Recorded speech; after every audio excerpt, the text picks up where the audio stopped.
You started? Yeah. Okay, so move your hands real quick. Move your hands real quick. So I'm going to. So up in here is going to be my.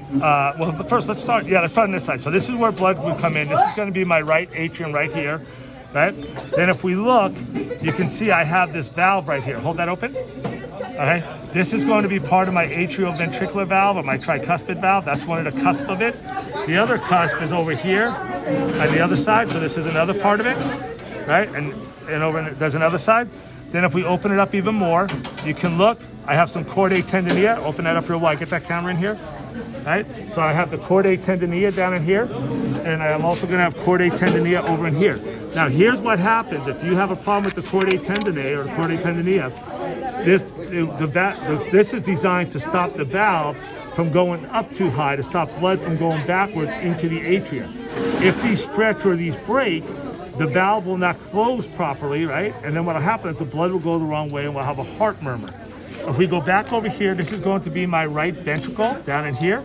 Notice how smooth the inside of this is because of the fact that we want this to be smooth. It's made of endothelial tissue. And the reason we have the endothelial tissue is it makes it smooth so there's less, the heart doesn't have to work as hard to pump blood. In microbiology, we'll study about how you can get infections in the endocardium. It's called endocarditis. The next thing is, go ahead and let go. If we notice how thick this wall is, this is called the interventricular septum. The reason it's called the interventricular septum is it's between two ventricles. It's between my right and my left ventricle, so this is very thick. In MedPath, we're going to study, you can actually get a hole in this, which is called the interventricular septal defect. That can be caused by smoking, or people can be born with it and they need to do surgery. If I go back up here to my atrium, I got my right atrium, and then here's my left atrium over here. Blood's going to come back from the lungs into the left atrium, right? It comes from the body into the right atrium. If you notice there's a little opening right here. There's a little wall right here also between my two atria, and this is called the atrial septum. In MedPath, we're going to study atrial septal defect, in which this thing does not close properly, and then that's when you hear about babies having a hole in the heart. If we look over here, here's my left atrium again, right? And then if we look, I have a lot more chordae tendineae right here. There's my chordae tendineae. Again, this is going to be my bicuspid valve right here and right here. And what's going to happen is with the bicuspid valve, it's going to keep blood from going back into the left atrium, like we just said. If something happens to these chordae tendineae, the blood will go back into back up into the left atria, and you'll have a murmur on that side, right? Mitral valve prolapse is another condition that can happen if there's a problem with these chordae tendineae here. The chordae tendineae, if we look, you can see are little triangular muscles down here.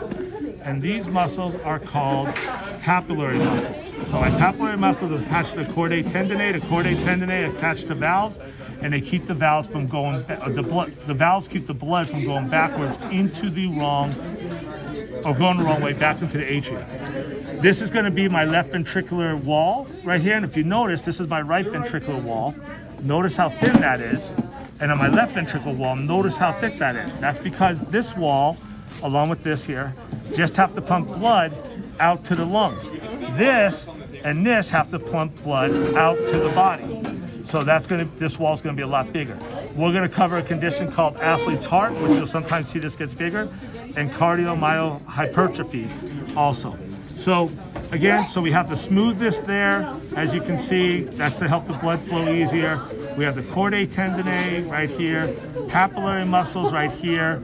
The valve, this is going to be my mitral valve and my bicuspid valve right here. We have chordae tendineae on this side, all the way down in here. There's part of my tricuspid valve, right ventricle, right atrium, left ventricle, and that's the inside of the heart.